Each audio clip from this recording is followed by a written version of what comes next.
Hello student, आप सभी का स्वागत है आपका अपना चैनल पढ़ले.com पे। स्टूडेंट, आज जो हम लोग पढ़ने जा रहे हैं इस वीडियो के माध्यम से बहुत ही इम्पोर्टेंट वीडियो आज बनने जा रहा है, क्योंकि आज हम लोग ने जो भी चैप्टर जो है कंप्लीट किया है वास्तविक संख्या, उसका आज हम लोग ऑब्जेक्टिव क्वेश्चन, जितना भी ऑब्जेक्टिव क्वेश्चन प्रीवियस ईयर में आया हुआ है उसको आज हम लोग प्रैक्टिस करने जा रहे हैं। तो चलिए हम लोग देखते हैं कि जो भी वास्तविक संख्या पे यानी कि रियल नंबर पे जो भी ऑब्जेक्टिव क्वेश्चन बन सकता है या प्रीवियस ईयर में जो क्वेश्चन आया हुआ है उसको आज हम लोग प्रैक्टिस करते हैं।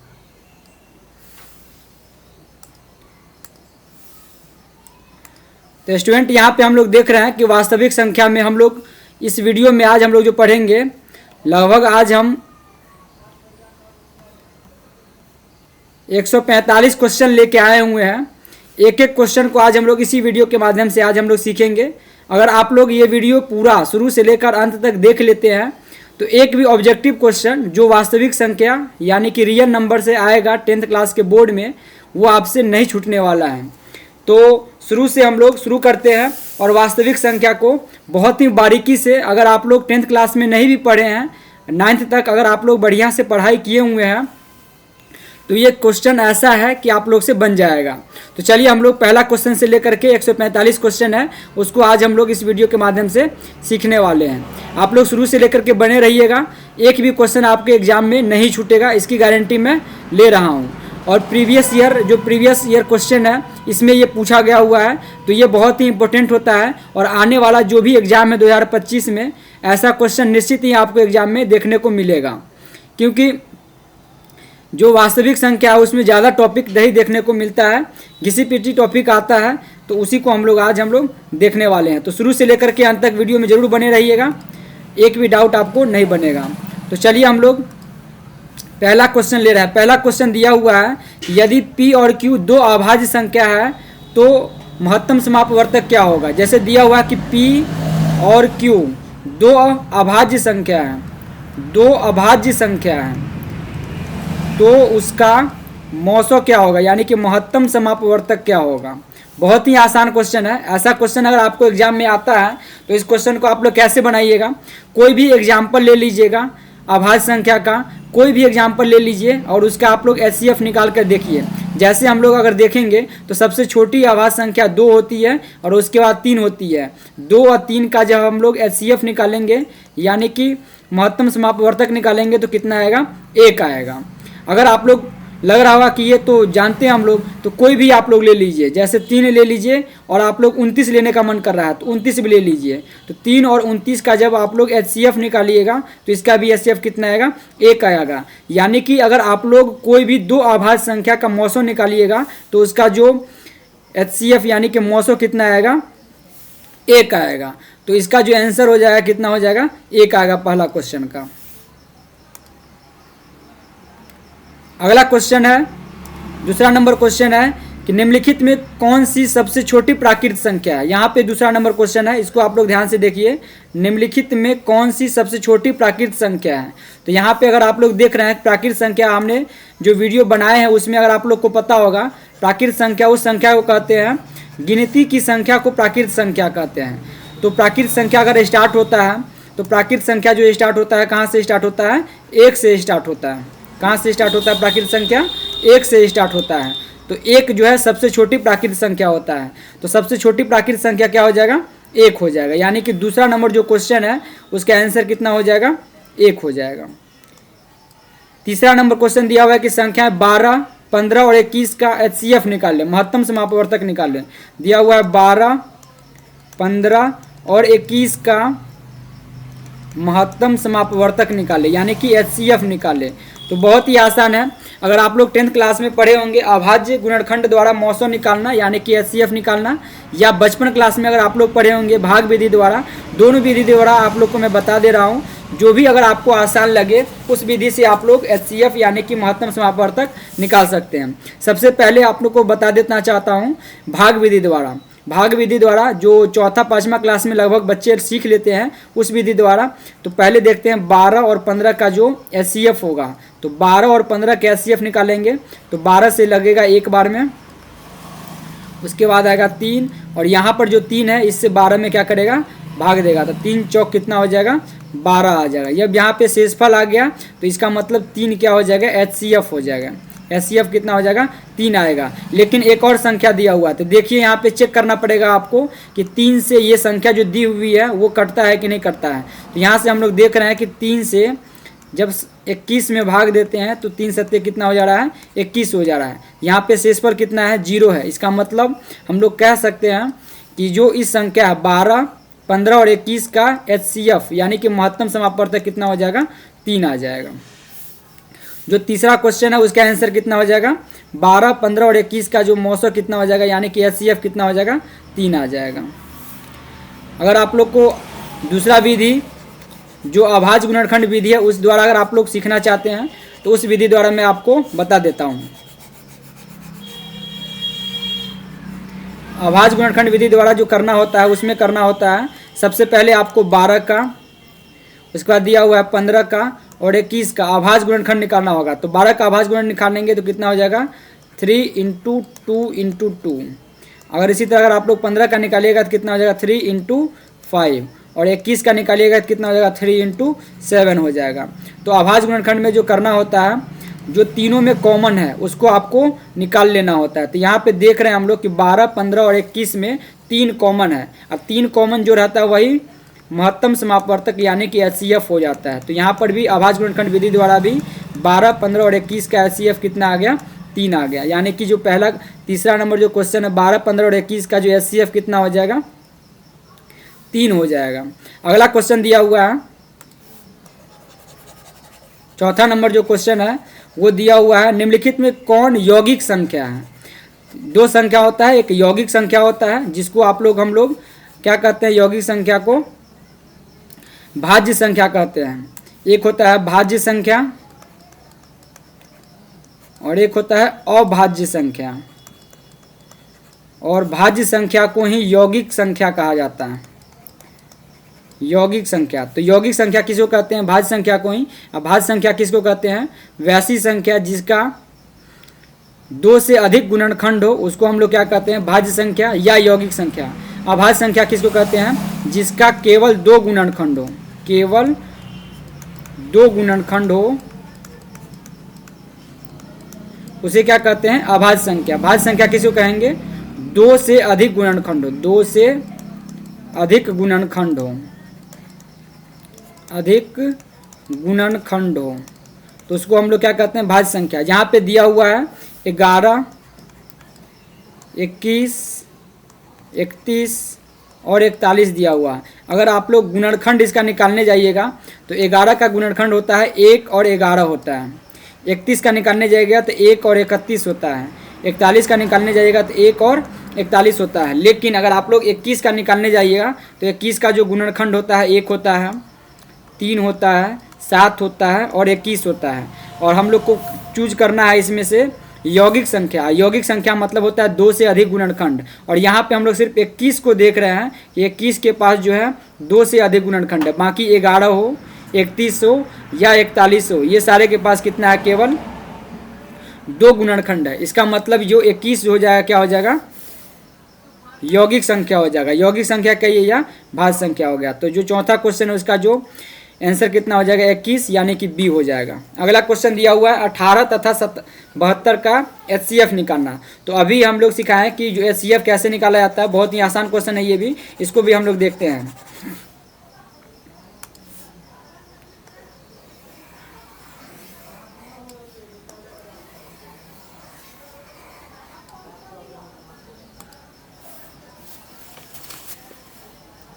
यहाँ पे दिया हुआ 18 और 72 का HCF। तो हम लोग क्या करेंगे 18 और 72 का भाग विधि द्वारा HCF निकालेंगे। तो 18 चौक कितना हो जा रहा है 72 आ जा रहा है। तो एक ही बार में कट जा रहा है। और यहाँ पे शेषफल क्या आ गया 0 आ गया। शेषफल जैसे ही 0 आता है वही क्या हो जाता है HCF हो जाता है। यानी कि यहाँ पे 18 और 72 का HCF कितना हो जाएगा 18 हो जाएगा। है ना, बहुत आसान क्वेश्चन, ये तो बहुत आसान है, आप लोग को भी पता होगा। तो इसका आंसर कितना हो जाएगा 18 हो जाएगा। अगला क्वेश्चन है 64 के अभाज्य गुणनखंड में 2 का घातांक निकालना है। तो 64 का अभाज्य गुणनखंड हम लोग क्या करते हैं निकालते हैं। अभाज्य गुणनखंड का मतलब होता है गुणनखंड वैसा होना चाहिए जो केवल और केवल क्या होना चाहिए अभाज्य गुणनखंड के रूप में होना चाहिए। तो जैसे हम लोग बचपन क्लास में लघुत्तम निकालते थे यानी कि एलसीएम निकालते थे, उस तरह से हम लोग क्या कर लेंगे 64 यानी कि 64 का आभाज्य गुणनखंड निकालेंगे। तो देख रहे हैं यहाँ पे 64 जो है किससे कट रहा है, 2 से कट रहा है। कितना बार में कट रहा है, 32 बार में कट रहा है। फिर किससे कट रहा है, 2 से। कितने बार में कट रहा है, 16 बार में कट रहा है। फिर किससे कट रहा है, 8 से। फिर किससे कट रहा है, 2 से 4 बार में। फिर कितना कट रहा है, 2 से 2 बार में। यानी कि 64 का आभाज्य गुणनखंड के रूप में लिखने जाएंगे तो 2 कितना बार आ रहा है, 3 3 6 बार आ रहा है। तो 2 गुने 2 गुने 2 गुने 2 गुने 2 कितना बार हो गया, 6 बार हो गया। यहाँ पे पूछ रहा है क्वेश्चन कि अभाज्य गुणनखंड में 2 का घातांक निकालना है। तो 2 कितनी बार है, यहाँ पे 6 बार है। तो इसका घातांक कितना हो जाएगा, 6 हो जाएगा। यानी कि जो अगला क्वेश्चन जो है 64 का 2 का घातांक कितना होगा, तो इसका आंसर कितना हो जाएगा, सी। यानी कि छठा सी जो होगा इसका आंसर 6 सही है। अगला क्वेश्चन आपको निम्नलिखित में कौन अभाज्य संख्या है। तो अभी हम लोग परिभाषा देखें, अभाज्य संख्या किसको कहते हैं, वैसी संख्या जिसका केवल 2 गुणनखंड हो उसको क्या कहते हैं हम लोग, अभाज्य संख्या कहते हैं। तो यहाँ पे क्वेश्चन दिया हुआ है 33 दिया हुआ है, 39 दिया हुआ है, 38 दिया हुआ है, 31 दिया हुआ है। तो सभी का हम लोग क्या कर लेते हैं, अभाज्य गुणनखंड निकाल लेते हैं। जैसे यहाँ पे दिया हुआ है 33, उसके बाद दिया हुआ है 39, 38 और दिया हुआ है 31। तो यहाँ पे हम लोग देख रहे हैं 33 यानी कि 33 जो है 1 से कट रहा है, 3 से कट रहा है, 11 से कट रहा है और 33 से कट रहा है। इसी तरह अगर हम लोग 39 को देख रहे हैं, जहाँ किससे कट रहा है, 1 से कट रहा है, 3 से कट रहा है, 13 से कट रहा है और किससे कट रहा है, 39 से कट रहा है।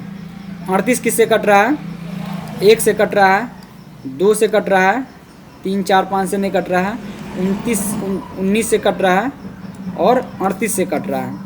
इसी तरह अगर हम लोग 31 को देखेंगे, 31 किससे कट रहा है, 1 से कट रहा है और 31 से कट रहा है।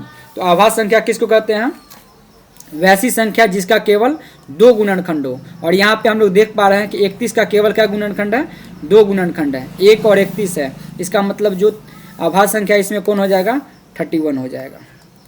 तो यहाँ से जो हम लोग क्वेश्चन सीखे हैं 1 2 3 7 जो सीखे हैं, इसमें आप लोगों को कोई दिक्कत नहीं होगा, क्योंकि हम लोग शुरू से लेकर के बहुत ही बेसिक से, अगर ये वीडियो अगर आप लोग अभी तक पढ़ाई भी नहीं किए हैं, वास्तविक संख्या एक बार भी पढ़ाई नहीं किए हैं, तो अगर ये वीडियो आप शुरू से लेकर अंत तक समझ करके एक बार प्रैक्टिस खुद से कर लीजिएगा, तो निश्चित रूप से आपको एक भी ऑब्जेक्टिव, और आपको प्रीवियस ईयर पैटर्न पे पता होगा कि जो 10th क्लास का बोर्ड होता है उसमें 100 क्वेश्चन 100 क्वेश्चन ऑब्जेक्टिव पूछा जाता है, जिसमें आपको 50 अटेम्प्ट करना होता है, यानी कि 50 क्वेश्चन उसमें ऑब्जेक्टिव अटेम्प्ट करना पड़ता है। और वास्तविक संख्या से लगभग 10 से 15 क्वेश्चन जो है ऑब्जेक्टिव पूछा जाता है।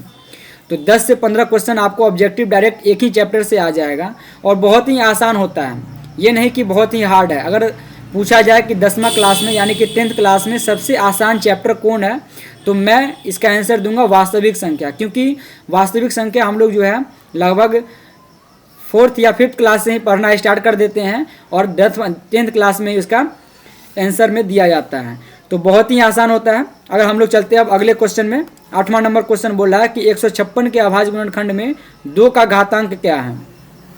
तो सबसे पहले हम लोग वही काम करेंगे, 156 का अभाज्य गुणनखंड निकालने जाएंगे। तो 156 का अभाज्य गुणनखंड निकालेंगे तो विभाज्यता का नियम जो होता है उसमें हमने सिखाया है कि वैसी संख्या जिसका इकाई अंक 0 2 4 6 8 इस सब में से कोई एक रहेगा तो वो संख्या 2 से क्या हो जाएगी, कट जाएगी। तो यहाँ पे हम लोग देख रहे हैं कि 156 में इकाई अंक कितना है, 6 है। इसका मतलब ये संख्या 2 से क्या हो रही होगी, कट रही होगी। तो सबसे पहले हम इसमें 2 से लगाएंगे, ये 78 बार में क्या हो जाएगा, कट जाएगा। फिर से 78 किससे कट जाएगा, 2 से कट जाएगा। कितना बार में, 39 बार में कट जाएगा। उसके बाद ये 2 से नहीं कटेगा, 3 से विभाज्यता का नियम हम लोग जानते हैं, वैसी संख्या जिसका अंकों का योग अगर 3 से कट जाए। तो यहाँ पे दिया हुआ 39, इसका मतलब अगर हम इसको काटने जाएँ तो 3 + 9 कितना हो जाएगा, 12 हो जाएगा। और 12 का मतलब हो जाता है ये संख्या 3 से कट रही है। तो यहाँ पे हम लोग क्या कर देंगे, 3 से काटने का कोशिश करेंगे। कितना बार में कट जाएगा, ये 13 बार में कट जाएगा।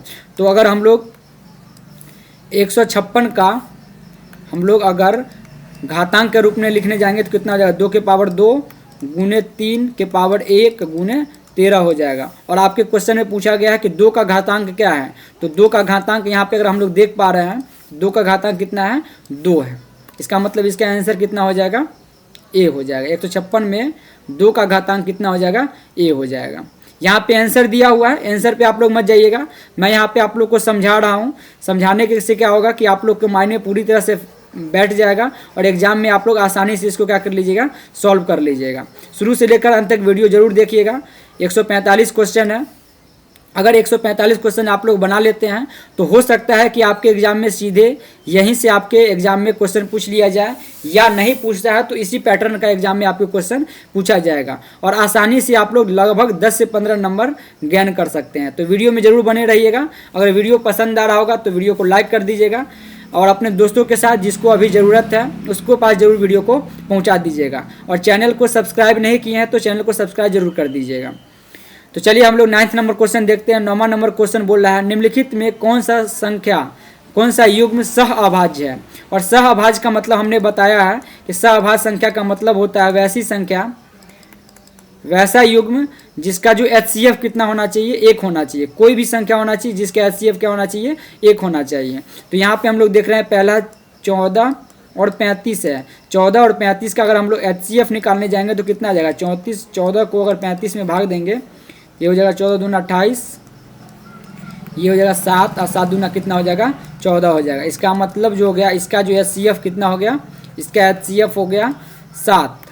तो 7 हो गया, इसका मतलब ये सह अभाज्य संख्या नहीं है। अगला क्वेश्चन हम लोग देख रहे हैं। अगला क्वेश्चन है 18 और 25।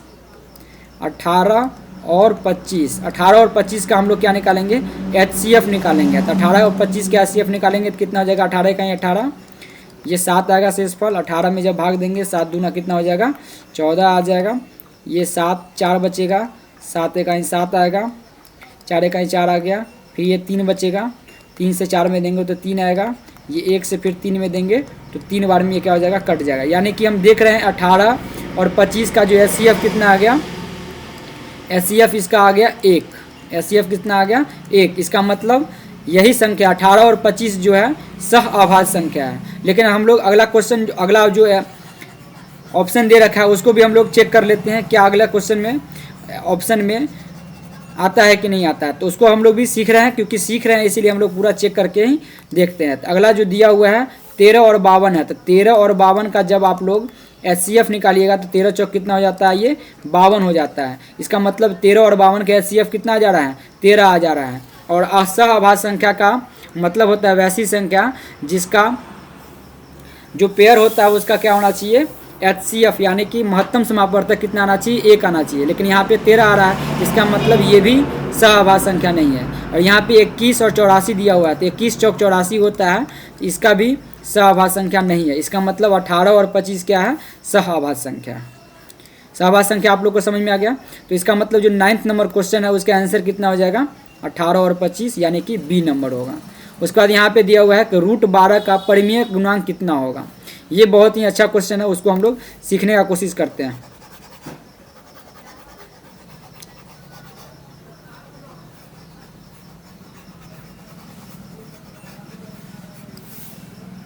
यहाँ पे दिया हुआ है √12 का परिमेयकरण गुणांक। तो √12 को अगर हम लोग लिखने जाएंगे तो कैसे लिखेंगे, √12 बराबर हम लोग लिख सकते हैं √4 गुने √3। क्या लिख सकते हैं, √4 गुने √3। और √4 का वैल्यू हम लोग जानते हैं कितना होता है, 2। तो ये क्या हो गया, ये तो परिमेय संख्या होगा, लेकिन इसका गुणांक कितना होगा, ये √3 में जो होता है यही परिमेय गुणांक कहलाता है। तो √12 का परिमेय गुणांक कितना हो जाएगा, √3 हो जाएगा। तो ये 10 नंबर क्वेश्चन है, उसका आंसर कितना हो जाएगा, √3 हो जाएगा। तो कोई भी ऐसा क्वेश्चन दिया रहेगा तो उसमें आप लोग देख लीजिएगा वैसा संख्या जरूर दिया रहेगा जिसका क्या कर सकते हैं हम लोग, वर्गमूल निकाल सकते हैं। जैसे यहाँ पे √12 दिया हुआ है, तो √12 का वर्गमूल अगर आप लोग निकालने जाइएगा तो यहाँ पे √4 गुने √3 लिख सकते हैं, और √4 का वर्गमूल निकालेंगे कितना हो जाएगा, 2। तो ये तो पूरा वास्तविक संख्या है, यानी कि परिमेय संख्या, लेकिन √3 और परिमेय संख्या है, तो वही आपसे पूछा गया है। अगला क्वेश्चन 11 नंबर बहुत ही अच्छा क्वेश्चन है, उसको हम लोग देखते हैं कि कैसे इसको बनाया जा सकता है। तो 11 नंबर हम लोग क्वेश्चन देख रहे हैं। 11 नंबर क्वेश्चन बोल रहा है निम्नलिखित में कौन परिमेय संख्या है। तो हम लोग जानते हैं परिमेय संख्या का डेफिनेशन क्या होता है। परिमेय संख्या बोलते हैं वैसी संख्या जो PYQ के रूप में लिखा हो या लिखा जा सकता है, उसको हम लोग परिमेय संख्या बोलते हैं। तो पहला ऑप्शन हम लोग देख रहे हैं कि 4 + √7। यहाँ पर तो 4 जो है 4 जो है क्या है परिमेय संख्या है, लेकिन √7 क्या है अपरिमेय संख्या है। इसका मतलब ये पूरा 4 + √7 क्या हो जाएगा अपरिमेय संख्या हो जाएगा, अपरिमेय संख्या हो जाएगा। तो ये तो पहला आंसर नहीं है, पहला आंसर नहीं है। दूसरा ऑप्शन देखते हैं हम लोग 10 + √100।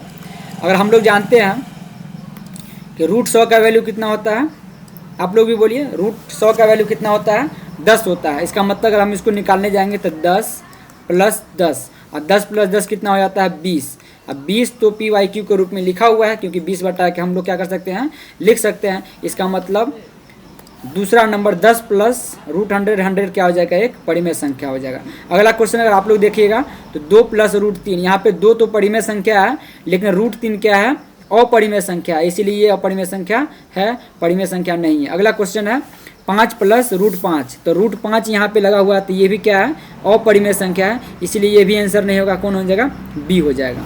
12 नंबर क्वेश्चन, आपने अगर वीडियो पहले वाला वीडियो कोई देखा होगा तो उसमें मैंने सिखाया है कि जो अशांत परिमेय संख्या होता है यानी कि रिपीटेटिव संख्या होता है, उसका परिमेय संख्या के रूप में कैसे लिख सकते हैं उसको मैंने बताया है। जैसे यहाँ पे दे रखा है 0.13 के ऊपर रेकरिंग दिया हुआ है, तो इसका निकालने का सबसे आसान तरीका होता है, इसको हम लोग लिख सकते हैं 13 बटा में कितना हो जाएगा दशमलव के बाद कितने अंक पे क्या है रेकरिंग है, 2 अंक पे रेकरिंग है, तो 2 × 9 हम लोग क्या कर देंगे लिख देंगे, यानी कि इसका आंसर कितना हो जाएगा 13/99। सी नंबर इसका आंसर हो जाएगा 13/99 यानी कि 99। अगर जैसे मान लीजिए यहाँ पे दिया रहेगा 0.6 दिया रहेगा, तो 0.6 का कैसे बनाएंगे हम लोग, तो ऊपर 6 लिखेंगे ही और देखेंगे कि दशमलव के बाद कितना अंक पे क्या है रेकरिंग है। यहाँ पे अगर मान लीजिए रेकरिंग लिखा रहेगा तो कितना अंक पे रेकरिंग है 1 अंक पे रेकरिंग है, इसका मतलब हम लिख सकते हैं 6/9 और 6/9 को हम लोग क्या लिख सकते हैं 2/3 लिख सकते हैं।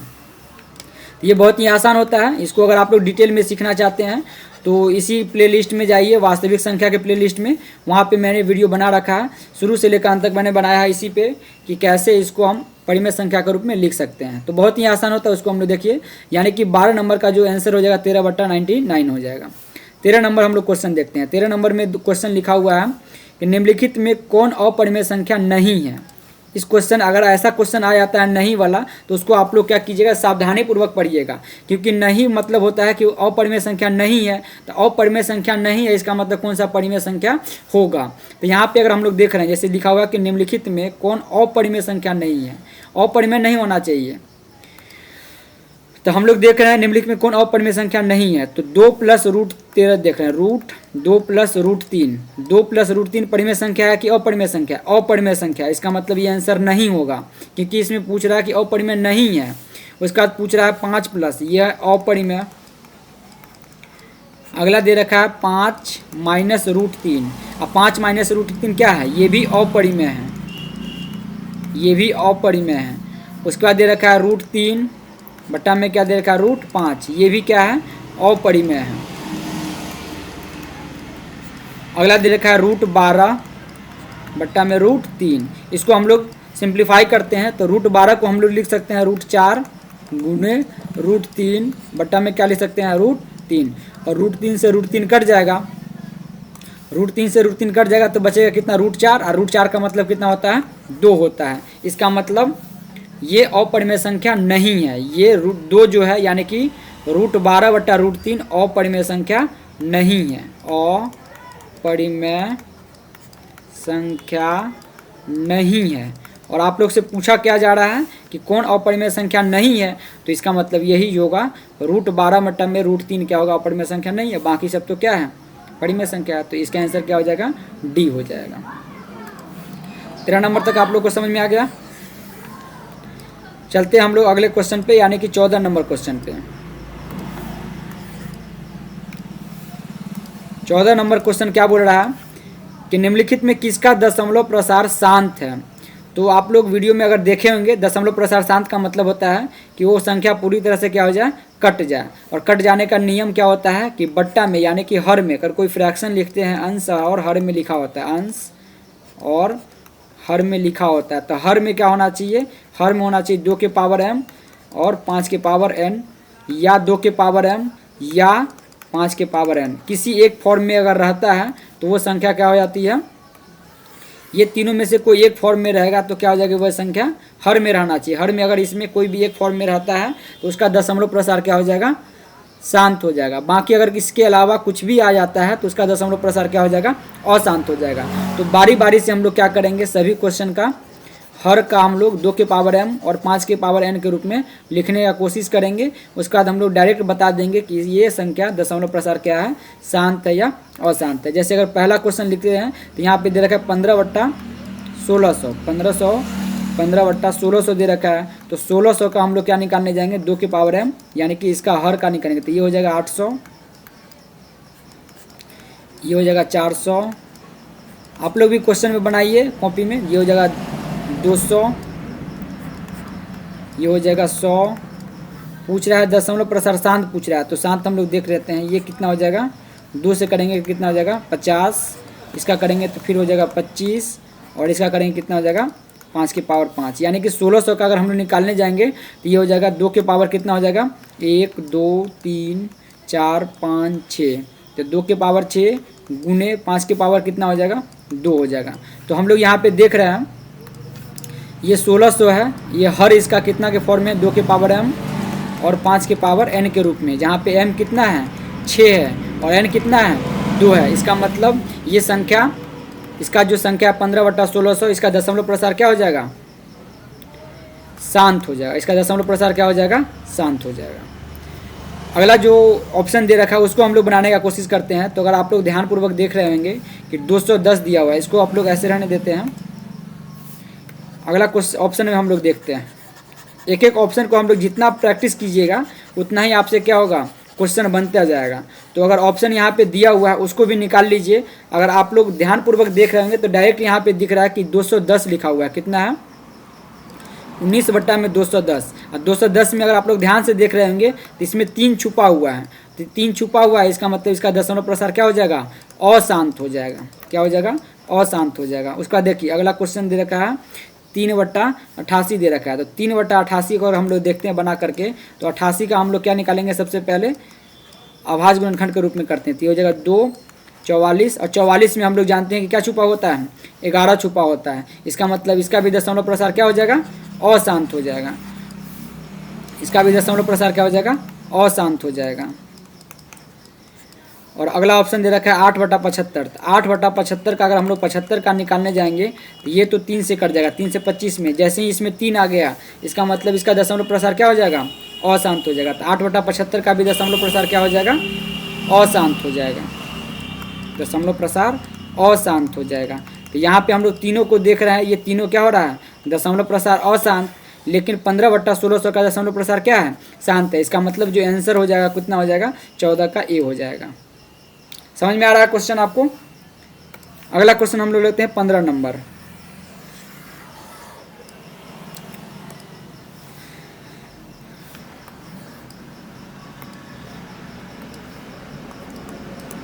नंबर बोल रहा है निम्नलिखित में कौन अपरिमेय संख्या है।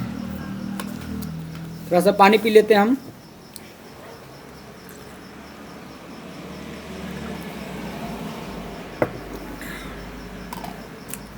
नंबर में बोल रहा है कि निम्नलिखित में कौन अपरिमेय संख्या है। अपरिमेय संख्या का मतलब होता है, जैसे यहाँ पे देख रहे हैं कि 1.3 के ऊपर रेकरिंग है, और जो भी रेकरिंग वाला रहता है वो डायरेक्ट क्या हो जाता है, परिमेय संख्या हो जाता है। वो क्या हो जाता है, परिमेय संख्या। तो पहला ऑप्शन नहीं होगा। यहाँ पे दे रखा है √16।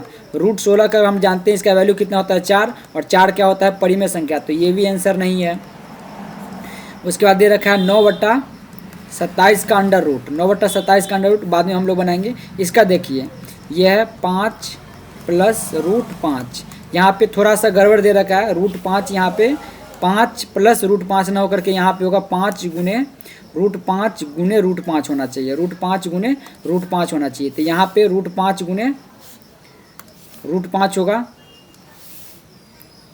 तो √5 गुने √5 का मतलब होता है √25, और √25 का वैल्यू कितना होता है, 5 होता है। तो ये भी एक परिमेय संख्या है। लेकिन अगर इसको आप निकालने जाएगा तो ये 9 और 27 जो है 1 और 3 बार में कट जाएगा, 1/3 हो जाएगा। और 1/3 क्या होता है, √1/√3 क्या होता है, अपरिमेय संख्या है। तो ये क्या हो जाएगा, अपरिमेय संख्या। तो ये अगर ये अपरिमेय है इसका मतलब ये पूरा क्या हो जाएगा, अपरिमेय हो जाएगा। तो ये जो है 15 नंबर क्वेश्चन, उसका आंसर कितना हो जाएगा, सी हो जाएगा, √9/27। अगला क्वेश्चन है 16 नंबर। 16 नंबर को हम लोग समझते हैं। देख रहे हैं, अगर आप लोग ध्यानपूर्वक देख रहे होंगे तो एक ही टाइप का क्वेश्चन कितनी बार पूछा गया है। ये सारा का सारा क्वेश्चन जो है 2022 में ही पूछा गया हुआ है, यानी कि लेटेस्ट है, पिछले साल पूछा गया हुआ है। तो बहुत ही आसान होता है, 1-2 बार आप लोग कलम चला लीजिए, थोड़ा सा मेहनत कर लीजिए, ज़्यादा समय बचा हुआ नहीं है। 16 नंबर हम लोग क्वेश्चन देखते हैं। 16 नंबर अगर आप लोग क्वेश्चन देख रहे होंगे तो इसमें दे रखा है किसका दशमलव प्रसार शांत है। यहाँ पे है 16 नंबर क्वेश्चन कि निम्नलिखित में किसका दशमलव प्रसार शांत है। और दशमलव प्रसार शांत का मतलब होता है कि उसका हर जो होना चाहिए, हर किसके फॉर्म में होना चाहिए, 2 के पावर m गुने 5 के पावर n के रूप में होना चाहिए। तो जैसे यहाँ पे क्वेश्चन दे रखा है 17/81, तो 17/81 में अगर आप लोग ध्यानपूर्वक देख रहे होंगे तो इसका हर जो होता है, हर 81 में 3 छुपा हुआ है, 3 छुपा हुआ है, इसका मतलब इसका दशमलव प्रसार क्या हो जाएगा, अशांत हो जाएगा। और आप लोग से क्वेश्चन पूछेगा दशमलव प्रसार, इसका मतलब पहला आंसर नहीं होगा। दूसरा क्वेश्चन दे रखा है 16/41, और 16/41 में हम लोग जानते हैं 41 क्या होता है, अभाज्य संख्या है, और अभाज्य संख्या है, इसका मतलब दशमलव प्रसार इसका भी क्या हो जाएगा, अशांत हो जाएगा, इसका भी दशमलव प्रसार क्या हो जाएगा, अशांत हो जाएगा। अगला ऑप्शन दे रखा है 13/45, और अगला ऑप्शन दे रखा है 19/80। तो हम लोग बारी बारी से 45 को देखते हैं। 45 में अगर हम लोग देखेंगे तो इसमें भी क्या है, 3 छुपा हुआ है, तो 3 छुपा हुआ, इसका मतलब क्या है, इसका भी दशमलव प्रसार क्या हो जाएगा, अशांत हो जाएगा। उसका जो बचा हुआ वही आंसर हो जाएगा। तो इसका मतलब जो होगा 19/80 क्या हो जाएगा, इसका आंसर हो जाएगा। 19/80 का दशमलव प्रसार क्या होगा, शांत होगा। तो हम लोग देखते हैं बना करके कि 80 का दशमलव प्रसार शांत होगा कि नहीं, यानी कि हर जो है 2 के पावर m गुने 5 के पावर n के रूप में है कि नहीं। यानी कि 80 का हम लोग अगर निकालने जाएंगे तो होता है 16×5 तो हो जाएगा, इसको हम लोग निकाल लेते हैं। 2 से हो जाएगा, ये 40 बार में कट जाएगा, ये 2 से हो जाएगा 20 बार में कट जाएगा, ये 2 से 10, और 2 से कितना हो जाएगा 5, यानी कि 80 को अगर हम लोग लिखने जाएंगे तो 2 के पावर 4 गुने 5 के पावर 1 आ जाएगा। तो ये संख्या जो है 80 जो है उसका हर जो है 2 के पावर 4 गुने 5 के पावर 1, यानी कि 2 के पावर m गुने 5 के पावर n के रूप में लिखा हुआ है। इसका मतलब आंसर कौन हो जाएगा, 19/80 हो जाएगा।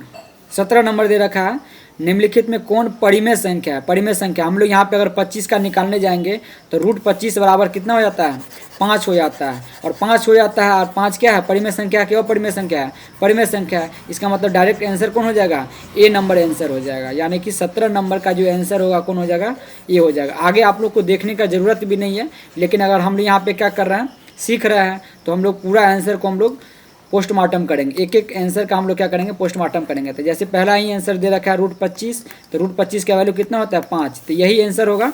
17 नंबर का आंसर कौन होगा, ए होगा। लेकिन हम लोग अगर आगे का भी ऑप्शन देख लेते हैं, आगे का ऑप्शन दे रखा है √5, और हम लोग जानते हैं कि √5 क्या है, एक अपरिमेय संख्या है।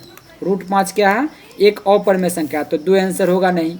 अगला क्वेश्चन दे रहा है 1/√2, एक √2 भी क्या है, अपरिमेय संख्या है, तो ये भी तो अपरिमेय संख्या है, तो परिमेय संख्या है नहीं, तो ये भी आंसर नहीं है। और अगला दे रखा है √3 प्लस √3, जब हम लोग √3 प्लस √3 करेंगे तो कितना हो जाएगा, 2√3 हो जाएगा। कितना हो जाएगा, 2√3। अब 2√3 भी क्या है, अपरिमेय संख्या है। 2√3 भी क्या है, एक अपरिमेय संख्या है, तो अपरिमेय संख्या है। आप लोग से पूछा गया हुआ है कि कौन सा आंसर, परिमेय संख्या कौन है, यानी कि 25 √25, यानी कि 5 क्या हो जाएगा, एक परिमेय संख्या हो जाएगा। तो 17 नंबर का आंसर क्या हो जाएगा, √25 हो जाएगा।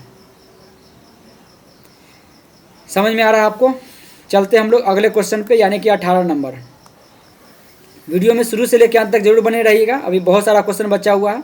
अभी तो मात्र हम लोग 18-19 नंबर पे ही हैं। टोटल 140 क्वेश्चन है, 145 क्वेश्चन है, तो उसमें ज़रूर बने रहिएगा। एक भी डाउट आपको नहीं बचेगा, हम लोग पूरा कोशिश करते हैं कि बना देने का।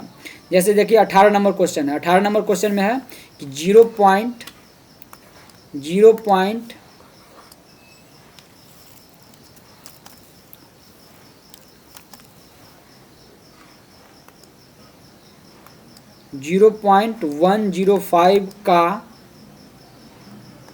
का p/2 के पावर m गुने 5 के पावर n के रूप में कैसे निरूपित किया जाएगा। तो बहुत आसान है, इसको भी हम लोग सीखते हैं। जैसे लिखा 0.105, तो सबसे पहले हम लोग क्या करते हैं, दशमलव को उड़ा देते हैं। दशमलव को हटाने के लिए क्या करेंगे, 1 लिखेंगे, और दशमलव के बाद हम लोग देख रहे हैं कितना अंक है, 3 अंक है, तो 3 शून्य नीचे को डाल देंगे, यानी कि 0.105 को हम लोग क्या लिखेंगे, 105 बट्टा में क्या लिखेंगे, 1000 लिखेंगे। और इसका 1000 का हम लोग क्या निकालेंगे, 2 के पावर m और 5 के पावर n के रूप में लिखने की कोशिश करते हैं। तो 1000 का हम लोग देखेंगे तो कितना हो जाएगा, ये 500 हो जाएगा। उसके बाद फिर से काटेंगे तो कितना हो जाएगा, 250 हो जाएगा। फिर 200 काटेंगे कितना हो जाएगा, 125।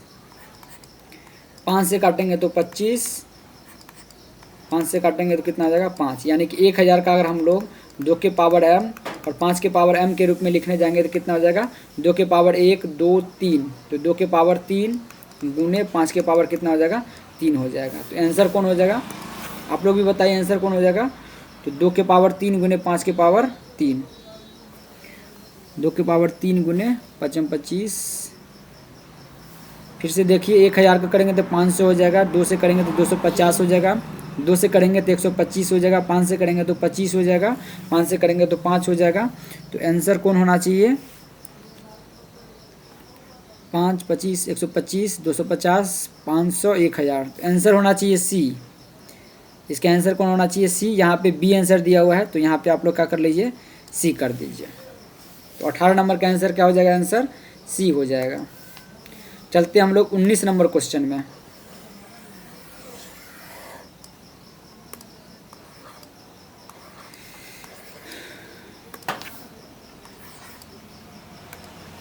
उन्नीस नंबर क्वेश्चन दे रखा है। 19 नंबर है कि निम्नलिखित में किसका दशमलव प्रसार अशांत है।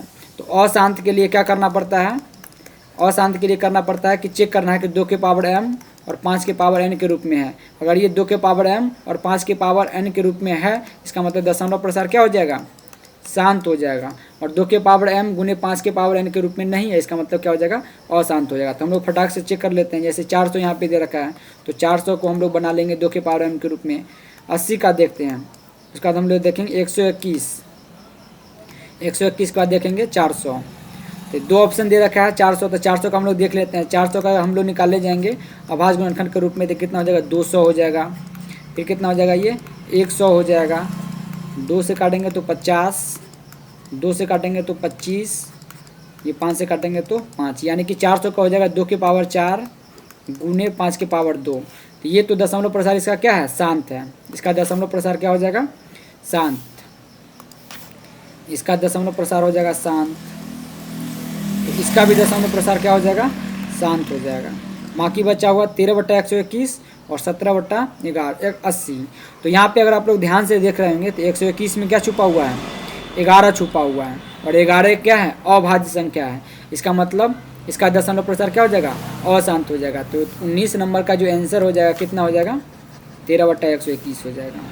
19 का आंसर कितना हो जाएगा, 13/121। तो ये क्वेश्चन 19 तक आप लोग को उम्मीद करता हूँ कि समझ में आ गया होगा।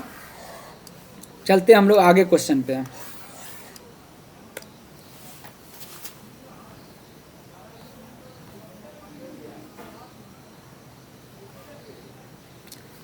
दे रखा है 20 नंबर क्वेश्चन है, उसमें दे रखा है यदि भाग algorithm a is equal to b q plus r में a is equal to 37, b is equal to 4, r is equal to 1 हो तो q इज इक्वल टू क्या होगा। तो बहुत ही आसान है, आप लोग इसमें वैल्यू पुट कीजिए और आंसर लीजिए। जैसे यहाँ पे दे रखा है a is equal to b q plus r, तो यहाँ पे a दे रखा है 37, तो a की जगह पे 37 रख दीजिए। b के जगह पे दे रखा है 4, तो b के जगह पे 4 रख दीजिए। q के जगह पे आप लोग को निकालना है, यहाँ जीरो मत समझ लीजिएगा। यहाँ पे q बराबर वाट है, q बराबर वाट, यानी कि q का वैल्यू निकालना है। तो q का वैल्यू हम लोग क्यों ही रख ले, या अगर आपको x मानने का मन है तो x मान लीजिए। तो यहाँ पे कितना हो जाएगा, x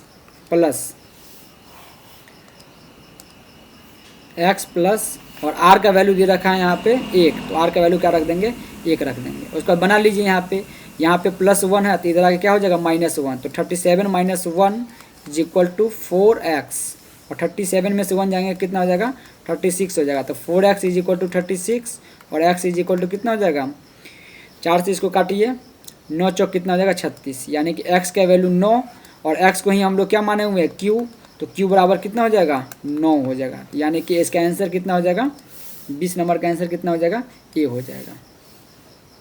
चलते हम लोग 21 नंबर क्वेश्चन पे। समझ में आ रहा होगा तो वीडियो को जरूर लाइक कर दीजिएगा, वीडियो में शुरू से लेकर अंत तक जरूर बने रहिएगा, एक भी डाउट आपको नहीं छूटेगा। अगर 145 के 145 क्वेश्चन आप लोग यहाँ पे देख लिए, थोड़ा वीडियो लंबा बन सकता है, लेकिन आप लोग के लिए मैं मेहनत कर रहा हूँ, तो आप लोग का भी फ़र्ज़ बनता है कि मेहनत कीजिए और वीडियो को शेयर ज़रूर कर दीजिए। और चैनल को सब्सक्राइब नहीं किए हैं तो चैनल को सब्सक्राइब भी ज़रूर कर दीजिए। और कोशिश कीजिए कि जो स्टूडेंट अभी 10th क्लास का 2025 में बोर्ड लिखने जा रहे हैं, उनके पास ये वीडियो निश्चित रूप से पहुंच जाना चाहिए, क्योंकि यह वीडियो उनके लिए बहुत ही फ़ायदेमंद होने जा रहा है। तो हम लोग देखते हैं 21 नंबर क्वेश्चन क्या बोल रहा है। 21 नंबर क्वेश्चन बोल रहा है कि P एक धनात्मक पूर्णांक है। अगर P एक धनात्मक पूर्णांक है तो धनात्मक सम पूर्णांक का रूप क्या होगा, धनात्मक सम पूर्णांक का रूप क्या होगा। तो बहुत ही आसान क्वेश्चन होता है। ऐसा अगर क्वेश्चन आपके एग्जाम में पूछ लेता है तो आप लोग क्या कीजिएगा, ऑप्शन से ही कोशिश कीजिएगा बनाने का। P का कोई भी वैल्यू रख लीजिए। यहाँ पे दे रखा है कि P का जो है धनात्मक पूर्णांक है, तो मैंने वीडियो में बता रखा है कि धनात्मक पूर्णांक किसको कहते हैं। यहाँ पे 0 होता है, तो 0 के दाहिने साइड यानी कि RHS में जो जाता है उसको हम लोग बोलते हैं धनात्मक पूर्णांक। क्या बोलते हैं, धनात्मक पूर्णांक बोलते हैं। और 0 के बाएं साइड जो जाता है यानी कि LHS में जो जाता है उसको हम लोग बोलते हैं ऋणात्मक पूर्णांक, ऋणात्मक पूर्णांक बोलते हैं। तो यहाँ पे देखिए, अगर 0 यहाँ पे है तो 0 से इधर कौन जाएगा, 1 जाएगा, 2 जाएगा, 3 जाएगा, ये कहाँ तक जाएगा, इनफाइनाइट तक जाएगा। तो कोई भी वैल्यू आप लोग क्या कीजिए, इसमें रख दीजिए। जैसे अगर आप लोग ऑप्शन को ध्यान से देख रहे होंगे तो पहला ऑप्शन क्या दे रखा है, पहला ऑप्शन दे रखा है 2p, तो 2p में आप वैल्यू रख दीजिए। हम लोग ऑप्शन से चलेंगे, ऐसा क्वेश्चन अगर आपको आता है तो ऑप्शन से चलेंगे। 2p दे रखा है, अगला ऑप्शन दे रखा है p+1, अगला ऑप्शन दे रखा है p+1, फिर p दे रखा है, उसके बाद दे रखे हैं 2p+1। तो इसको हम लोग एक एक ऑप्शन को देखते हैं। p का हर एक वैल्यू पे क्या होना चाहिए, p धनात्मक पूर्णांक होना चाहिए। तो जैसे मान लीजिए अगर हम p के जगह पे 1 रखते हैं तो इसका वैल्यू कितना हो जाएगा, 2 हो जाएगा। अगर 2 रखते हैं तो कितना हो जाएगा, 4 हो जाएगा। अगर 3 रखते हैं तो कितना हो जाएगा, 6 हो जाएगा। यानी कि हम लोग यहाँ पे देख रहे हैं कि कोई भी p का वैल्यू कोई भी धनात्मक पूर्णांक रख रहा है तो 2p का वैल्यू क्या हो जा रहा है, धनात्मक पूर्णांक हो जा रहा है, धनात्मक पूर्णांक हो जा रहा है। अगला ऑप्शन दे रखा है p+1, तो p+1 में जैसे ही हम 1 रखेंगे तो p+1 यानी कि 1 + 1 कितना हो जाएगा, 2 हो जाएगा। लेकिन p = 2 रखने पे, p = 2 रखने पे क्या आ जा रहा है, 3 आ जा रहा है। और हम लोग जानते हैं 3 क्या है, एक यहाँ पे ऑप्शन में दे रहा है धनात्मक पूर्णांक सम पूर्णांक होना चाहिए। धनात्मक पूर्णांक तो ये भी है, लेकिन ये जो है सम पूर्णांक नहीं है, ये धनात्मक सम पूर्णांक है। ये धनात्मक सम पूर्णांक है। 2 + 3 में 3 क्या है, विषम पूर्णांक है। क्या है, विषम पूर्णांक। p देखते हैं, p का कोई वैल्यू लीजिए, p का अगर 1 रखते हैं तो p क्या हो जा रहा है, विषम पूर्णांक हो जा रहा है। यानी कि कोई एक वैल्यू पे अगर उसका मान विषम हो जा रहा है तो वो आंसर नहीं होगा। तो यहाँ पे हम लोग दे रखें कि p = 2 रखने पे इसका मान 3 हो जा रहा है, तो ये सम पूर्णांक नहीं होगा। ये कौन हो जाएगा, विषम पूर्णांक हो जाएगा। तो ये आंसर नहीं होगा, ये भी आंसर नहीं होगा। यहाँ पे हम लोग देखते हैं, अगर p = 1 रखते हैं, जैसे p = 1 रखेंगे तो ये 2p यानी कि 2 हो जाएगा +1, 2 + 1 कितना हो जाएगा, 3 हो जाएगा। और 3 क्या है, एक विषम पूर्णांक है। 3 क्या है, एक विषम पूर्णांक है। 3 क्या है, एक विषम पूर्णांक है। तो 3 एक विषम पूर्णांक है, इसका मतलब 3, ये भी आंसर नहीं होगा। तो 21 नंबर का आंसर कितना हो जाएगा, 21 नंबर का आंसर ए हो जाएगा। समझ में आ रहा है आपको। अब हम लोग चलते हैं 22 नंबर क्वेश्चन पे। 22 नंबर क्वेश्चन क्या बोल रहा है, 22 नंबर क्वेश्चन बोल रहा है कि महत्तम समापवर्तक PQ गुणे लघुत्तम समापवर्तक PQ बराबर है तो कौन सा आंसर होगा। तो इसका आंसर डायरेक्ट आप लोग देख लीजिए, इसका आंसर ए दे रखा है, तो 22 का आंसर कितना हो जाएगा, ए हो जाएगा। 22 का आंसर कितना हो जाएगा, ए हो जाएगा। इस तरह से अगर हम लोग 23 का क्वेश्चन का आंसर देखने जाएंगे तो 23 का आंसर कितना हो जाएगा, उसको हम लोग देखते हैं। 23 का देखते हैं। 23 का दे रखा है 2 धन पूर्णांक ए और बी के लिए महत्तम ए बी गुणे लघुत्तम ए बी है बराबर क्या हो जाएगा। तो 22 का आंसर भी क्या हो जाएगा, 23 का आंसर भी मान लीजिए ए हो जाएगा। इसको आप लोग को बहुत ही वीडियो लंबा बन जा रहा है, इसीलिए इसको हमने समझाएंगे। लेकिन 24 से मैं आपको समझा दे रहा हूँ। 24 क्वेश्चन बोल रहा है, बहुत ही आसान है। ऐसा क्वेश्चन का वीडियो मैंने बना रखा है, अगर आप लोग डिटेल में पढ़ना चाहते हैं तो उस वीडियो को जाकर के आप देख सकते हैं। 24 नंबर क्वेश्चन दे रखा है, दो संख्या का मौसौ। दो संख्या अगर कोई मान लीजिए उसका HCF कितना दे रखा है, 27 दे रखा है, और लघुत्तम समापवर्तक यानी कि LCM जो दे रखा है कितना दे रखा है, 162 दे रखा है। तो इनमें से एक संख्या 54 है। अगर मान लीजिए कोई संख्या को, जैसे अगर इसमें क्वेश्चन जो आता है उसमें हम लोग मानते हैं दो संख्या, एक संख्या को A मानेंगे तो दूसरी संख्या को क्या मान लेंगे हम लोग, B मान लेंगे। तो दो संख्या में एक संख्या दे रखा है 54 दे रखा है, तो दूसरी संख्या के बारे में पूछ रहा है। तो हम लोग एक फार्मूला जानते हैं कि A इंटू बी, यानी कि पहली संख्या गुने दूसरी संख्या बराबर जो होता है LCM गुने HCF होता है। इस फार्मूला पे अगर हम लोग रखेंगे इसको तो कितना हो जाएगा, ये इस फार्मूला पे अगर हम लोग रखेंगे तो इस पर क्या हो जाएगा, ये आप लोग को दिख नहीं रहा होगा क्योंकि यहाँ पे मेरा फेस आ रहा होगा। तो इसको हम लोग ऊपर रखते हैं। ऊपर अगर हम लोग देखते हैं कि A बराबर कितना दे रखा है, 54 दे रखा है, तो 54 रखेंगे गुणे B हमको निकालना है, B यानी कि दूसरी संख्या हम लोग निकालना है। तो दूसरी संख्या को क्या हो जाएगा, ये निकल जाएगा।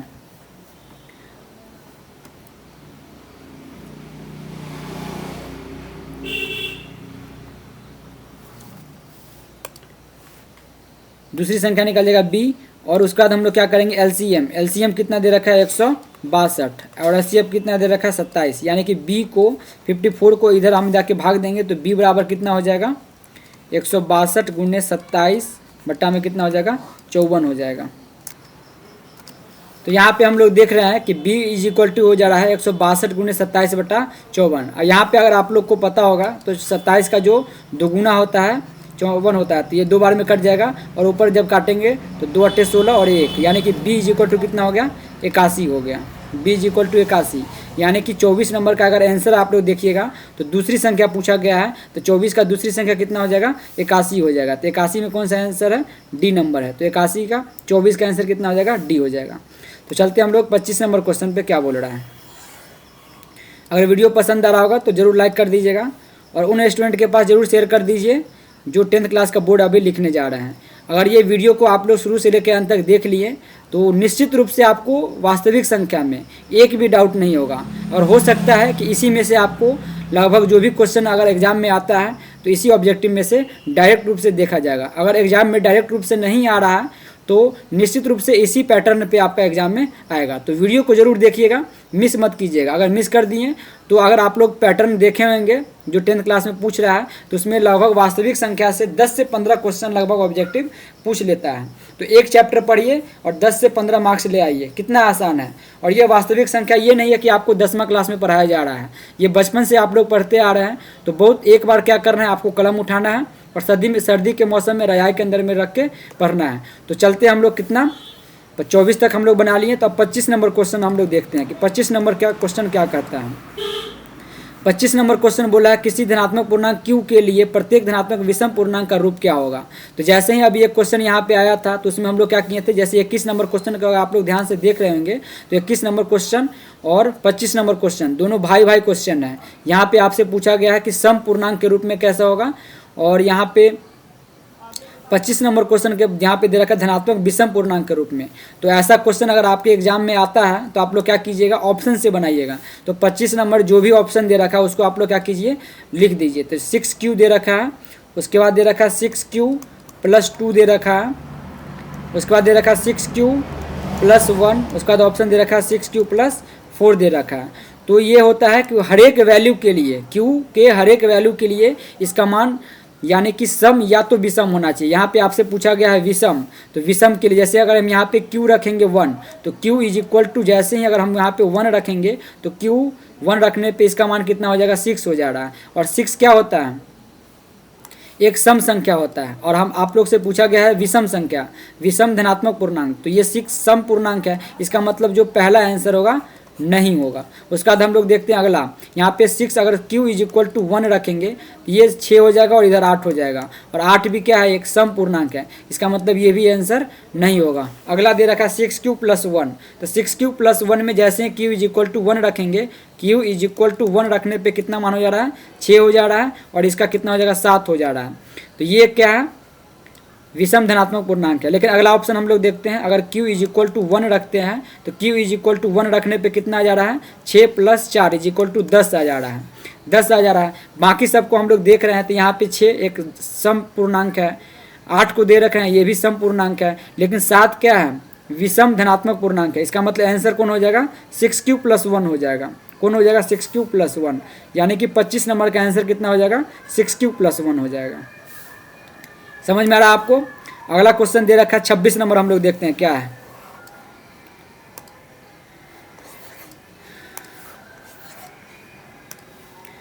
छब्बीस नंबर क्वेश्चन में पूछ रहा है, प्रत्येक परिमेय संख्या होती है, एक प्राकृत संख्या, एक पूर्णांक, एक पूर्ण संख्या, एक वास्तविक संख्या। तो परिमेय संख्या का अगर आप लोग को डेफिनेशन पता होगा, परिमेय संख्या किसको कहते हैं, वैसी संख्या जिसका p/q के रूप में लिखा हो या लिखा जा सकता है जहाँ पे q is not equal to 0 हो। तो यहाँ पे हम लोग देखते हैं प्राकृत संख्या दे रखा है। प्राकृत संख्या परिमेय संख्या होती है कि नहीं होती है, बिल्कुल होती है, क्योंकि हम लोग जो भी प्राकृत संख्या जानते हैं, जैसे मान लीजिए 1 हुआ, 10 मान लीजिए, आपका मन कर रहा है 999 लेने का तो 999 ले लीजिए, ये भी एक प्राकृत संख्या है। और प्राकृत संख्या सारा का सारा प्राकृत संख्या क्या होता है, परिमेय संख्या होता है, यानी कि पहला आंसर क्या है, सही है। अगला ऑप्शन दे रखा है पूर्ण संख्या। पूर्ण संख्या को अगर हम लोग देखेंगे तो पूर्ण संख्या क्या हो जाएगा, 0/1, तो ये भी क्या है, परिमेय संख्या है। प्रत्येक प्राकृत संख्या क्या होगा, पूर्णांक। यहाँ पे आंसर डायरेक्ट दे रखा है वास्तविक संख्या। वास्तविक संख्या क्या होता है, ये सारा संख्या को मिला देने पे, यानी कि प्राकृत संख्या को मिला दीजिए, पूर्ण संख्या को मिला दीजिए, अपरिमेय संख्या को मिला दीजिए, सारा संख्या को मिला दीजिए, तो क्या हो जाएगा, एक वास्तविक संख्या हो जाता है। यानी कि 26 नंबर का जो आंसर हो जाएगा एक वास्तविक संख्या है। ये तो जनरल वास्तविक संख्याओं पे है, इसलिए आप लोग को डायरेक्ट याद कर लेना चाहिए। अगला क्वेश्चन दे रखा है 27 नंबर में दे रखा है कि 22/7 क्या है, एक परिमेय संख्या है, अपरिमेय संख्या या पूर्णांक संख्या है। तो हम लोग इसका पोस्टमार्टम करते हैं, आप लोग को निश्चित समझ में आ जाएगा। अगर आप लोग जानते होंगे 22/7 से परिचित होंगे तो 22/7 जो होता है पाई का वैल्यू होता है। अगर आप लोग परिचित होंगे तो 22/7 किसका वैल्यू होता है, पाई। और पाई क्या है, एक अपरिमेय संख्या है। पाई क्या है, एक अपरिमेय संख्या है। लेकिन इसको याद रखिएगा, 22/7 जो है एक परिमेय संख्या है। आप लोग के मन में डाउट आ रहा होगा कि सर पाई तो एक अपरिमेय संख्या है, लेकिन 22/7 क्या है, 22/7 जो है परिमेय संख्या है और पाई एक अपरिमेय संख्या है।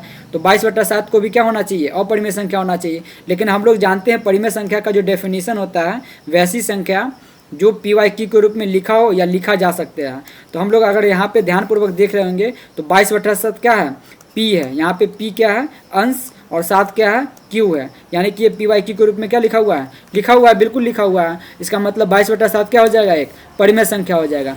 लेकिन अगर पाई का वैल्यू अगर आप लोग को पता होगा तो पाई का वैल्यू होता है 3.14, और ये कहाँ तक चली जाती है, इनफाइनाइट तक चली जाती है, इनफाइनाइट तक जाती है। ये नॉन टर्मिनेटिंग है और नॉन रिपीटिंग भी है, इसीलिए पाई एक क्या हो जाता है, अपरिमेय संख्या हो जाता है। इसका मतलब जो 27 नंबर क्वेश्चन है, 27 नंबर क्वेश्चन जो दे रखा है कि 22/7 क्या है, एक परिमेय संख्या हो जाएगा। पूर्णांक हम लोग जानते हैं कि पूर्णांक क्या होता है, जो पूरा अंक होता है। लेकिन यहाँ पे देख रहे हैं कि 22/7 तो पूरा अंक है नहीं। क्यों नहीं है, क्योंकि 22/7 में भिन्न बटा हुआ है, ये भिन्न है। 22/7 क्या है कि भिन्न है, इसीलिए क्या हो जाएगा, 27 का आंसर ए हो जाएगा, यानी कि परिमेय संख्या हो जाएगा। अगला क्वेश्चन हम लोग लेते हैं 28 नंबर। 28 नंबर क्वेश्चन बोला है कि 2 लगातार संख्या का मौसो क्या होगा। ये सब जब अगर क्वेश्चन आता है एग्जाम में तो आप लोग लगातार क्या कर लीजिए, कोई भी एक रैंडम आप लोग अपना संख्या ले लीजिए, रैंडम संख्या ले लीजिए और उसका मौसो निकाल के देखिए। यहाँ पे दे रखा है 2 लगातार संख्याओं का मौसो क्या होगा। तो कोई भी लगातार 2 संख्या ले लीजिए। आपका मन कर रहा है कि 99 और 100 लेने का मन कर रहा है तो ये भी ले लीजिए, कोई दिक्कत नहीं है। आपका मन कर रहा है कि 1001 लेने का, 1001 लेने का, 1002 लेने का, तो ये भी ले लीजिए। कोई भी रैंडम नंबर ले लीजिए, उसका मौसो निकाल के देखिए। लेकिन हम आपको समझा रहे हैं इसलिए हम बेसिक नंबर लेते हैं 2, 3। 2, 3 का अगर आप लोग HCF निकालिएगा तो HCF कितना हो जाएगा, इसका 1 हो जाएगा। 3, 4 का निकालिएगा तो कितना हो जाएगा, 1 हो जाएगा। इसका मतलब अगर आप लोग देख रहे होंगे तो कोई भी 2 संख्या लगातार लीजिएगा, उसका HCF कितना हो जाएगा, 1 हो जाएगा। तो इसका जो हो जाएगा 28 नंबर का आंसर कितना हो जाएगा, डी हो जाएगा। अब हम लोग देखते हैं 29 नंबर क्वेश्चन क्या बोल रहा है।